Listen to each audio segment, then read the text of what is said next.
Hello world, it's your favorite reviewer Shyndoway, back again with another movie review. Today, we are reviewing Justice League. And if you want to know why I gave this movie an A-,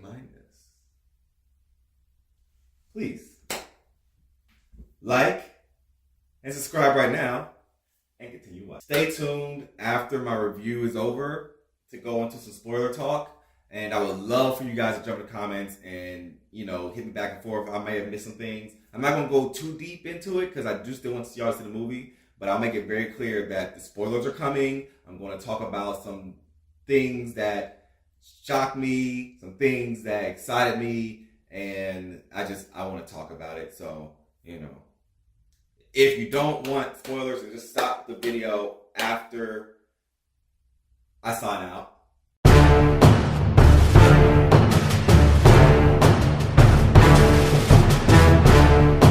They said the age of heroes would never come again. It has to.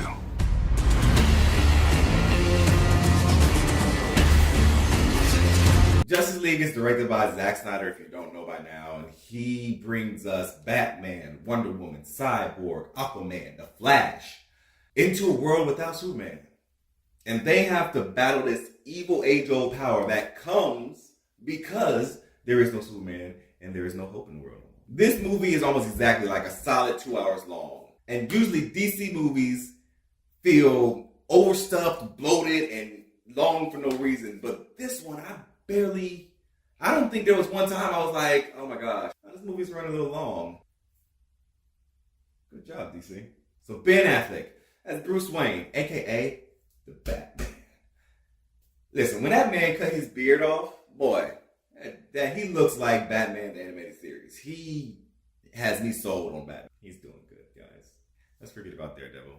It was a bad time in his life, a bad time in our lives. What I liked about Batman in this movie is that they didn't make Batman the cheat code for the DC universe. He's a real human who is incredibly smart and very creative, but he's also very vulnerable and fragile with no actual powers. And this movie really makes it feel that way. Gal Gadot as Diana Prince, aka Wonder Woman, had me Gal Gadoting in this movie as well.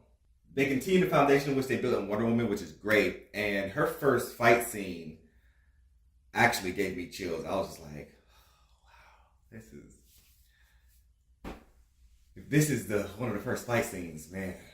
This movie's gonna be better than I expected. Then we have Ezra Miller as Barry Allen, aka The Flash. He was a pleasingly awkward breath of fresh air. This movie kind of felt like an origin film for him because it didn't seem like he was really used to using his powers much yet. But he was funny and he was witty. And I think Marvel has proven with Quicksilver that slow motion, fast scenes that slow down time can be the coolest shit ever. Next time we see Flash, he will have tapped into this speed force and will be the Flash that is my favorite character. Jason Momoa as Arthur Curry, aka Aquaman. His portrayal of Aquaman was actually enjoyable to watch because he made Aquaman cool as hell. Aquaman has been the redhead stepchild, the most hated superhero in ever, as far as big name superheroes. He talks to fish, for God's sake. What the fuck? I mean, but do know that sharks are fish, piranhas are fish, so that's actually kind of a cool thing. Jason Momoa made Aquaman cool. And ladies, you get plenty of gratuitous shirtless shots of Momoa or of your Aquaman. He's going to be the ladies' favorite probably. Ray Fisher as Victor Stone, aka Cyborg, was absolutely great. He was very relatable, and you understood his tragic story, but you also understood his father's motivation for doing what he did to try to save his son. Ray Fisher was able to capture Cyborg's best features while still keeping him grounded in the real world. And this movie really felt like an origin story for him as well because he was just learning his powers and learning what this new technology that's a part of him now can and can't do and what he can and can't do with it. I think as Cyborg becomes more comfortable with his powers and with himself, he will become the jokester that we know from the Teen Titans TV show. Not as much because he is older here, but I think he will booyah his way into the hearts of many. As good as this movie was, it does have its flaws. Alfred, I don't like this Alfred. I don't like him. I don't know if he's not Alfred enough for me, but he was just annoying, and he just kept popping into the movie. Every time he popped in, I'd be like, oh gosh, here we go with this guy again. This guy here. Alfred, can we change him mid-production? Can we just get a new Alfred, please? Well, the green screen kind of bothered me. The CG wasn't as polished as I thought it should be at times. Not throughout the whole movie, but at times it just was a little rickety. And then sometimes the dialogue just seemed lazy, mainly with the villain, but it just seemed a bit lazy. I feel like they could have given him more depth in dialogue. I mean, he is ages old. He has a vast amount of knowledge. He could give us a little bit more. Overall, I feel like DC has finally learned from their mistakes, and they have redeemed themselves with Wonder Woman and now Justice League. It had an engaging story that moved from one scene to the next almost seamlessly. And it had a decent balance between fight scenes, downtime, prep time, and comedy. I never felt the 2 hours while I was watching it, and I actually wanted it to continue going when it was about to end. Jeez, DC, y'all really hit it out the spot. DC has always been really good with animated movies and shows. And that's what it felt like to me, a DC animated movie. And that was the sauce that it needed. Because DC doesn't have a lack of great stories, interesting villains, and engaging heroes. It just wasn't executing it well on the big screen. But it is executed here much, much better. The flow of the story, the fight scenes, the villain, and the music all came together to create an entertaining movie that will be enjoyed by many. So should you go see this in the theater? Hell yes! Go watch this in the theater. If you have a Dolby Cinema or IMAX, spend an extra coin and go see it that way. This movie deserves to be seen on the big screen. And make sure you stay for the after credit scene, which I loved. And then stay for the after credit scene. I see DC has been taking notes from Marvel. Are you not entertained? Yes. Are you not entertained? Yes, I was very entertained. And that's why I gave Justice League an A-. Well, that's it for this review. Next up is Coco and the Man Who Invented Christmas. But until then, you keep enjoying the movies, and I'll keep you away from the bad.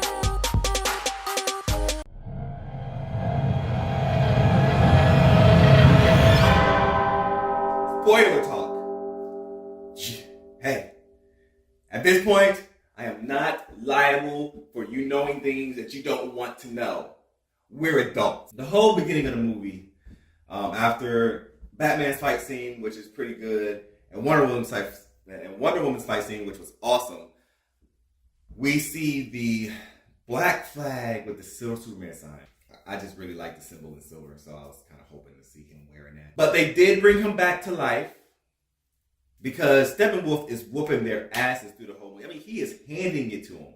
They could not have won this. The way they wrote Steppenwolf, they could not have won this battle without Superman at all. It's not because they weren't working together. It's not because they weren't being a team. It's because none of them were fucking strong enough to beat this new god, which is kind of weird because Wonder Woman defeated Ares. So it kind of doesn't add up. You know what I'm saying? And Wonder Woman is supposed to be as strong as Superman. And she is a god. So, I don't know, it doesn't really add up, but they had to bring him back to life. And when they were fighting Superman, that was probably one of the best fight scenes. I mean, it really showed how powerful Superman is when he's not. I mean, he was still holding back, but when he's not, like, actively holding back, he can go to town on your ass. We got a look at the Green Lantern during the flashback. Woo, woo! So, there's a battle, and this was a great scene. Oh my gosh, slow motion fighting, horseback riding, all type of shit. So when Steppenwolf, they flashback, and they talk about when Steppenwolf first comes to Earth to try to conquer Earth, or whatever he does with his cubes and shit, the mother cubes, which I won't go into what those are. You can find out when you see the movie. Please go see the movie. And everyone comes together. The world of men come together. The Amazons come together. The Aqua people come together. What they call it? The Lanterns come together. The Green Lanterns come together to fight Steppenwolf. And they all unify and beat them, but we get to see like Green Lanterns, which is really cool to see, and they look good. It didn't look like this. Oh, I'm sorry, like this. They look cool, and we see one die by the hands of Steppenwolf, and you know his ring jumps off and flies off because you know when a Green Lantern dies, the ring finds a new host. That fight scene was just really cool to see. This one got me excited. Steppenwolf mentioned the New Gods and Darkseid, which means we're going to be seeing Darkseid and the New Gods. If you don't know who they are, look them up. Darkseid, boy, that boy right now is going to be exciting. As excited as I am to see Thanos, I'm more excited to see Darkseid. I've always liked Darkseid more. He just seems more badass to me. But the first after credit scene, it shows Supes and Flash talking like in the field on the road or whatever. And they're like, yo, you know, thanks for doing this, Superman. But this isn't like no measuring contest. We're just doing it for fun. So obviously they're about the race. It's the age-old question. Who will win in the race, Superman or Flash? And this has actually been answered in the comics already. But they, you know, do all this talking, have some jokes, and then they take off and it goes off. Which was really fun and really cool to see because it's like Superman isn't brooding anymore. And maybe that was, I don't know if that was always their plan. I don't think it was. But it's like, okay, this man done died. You know what death feels like. He's alive. Live, my friend. Then the after credit scenes of after credit scene, of course we know Lex Luthor is not in jail anymore. I mean, that's a given. Okay. So we see the guard going up. Lex Luthor is just standing with his back to the door and bald head, and then the guard comes up, turns around, it's not Lex Luthor. Then we see Luthor on a yacht. No, we see somebody on a boat. If you know who the character is, you know his costume, you know who it is immediately. I won't say who it is yet. And then the speedboat is rolling up to this yacht.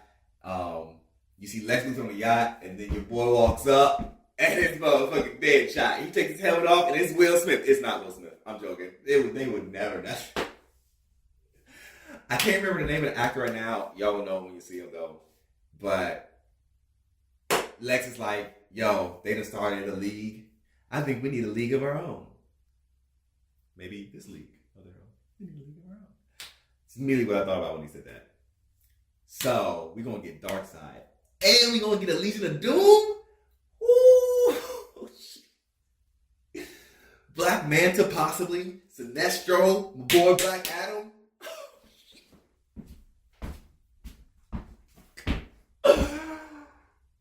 Oh man, I'm, if you can't tell, extremely excited about all these revelations. I really enjoyed the movie. I'm excited about the next Justice League movie.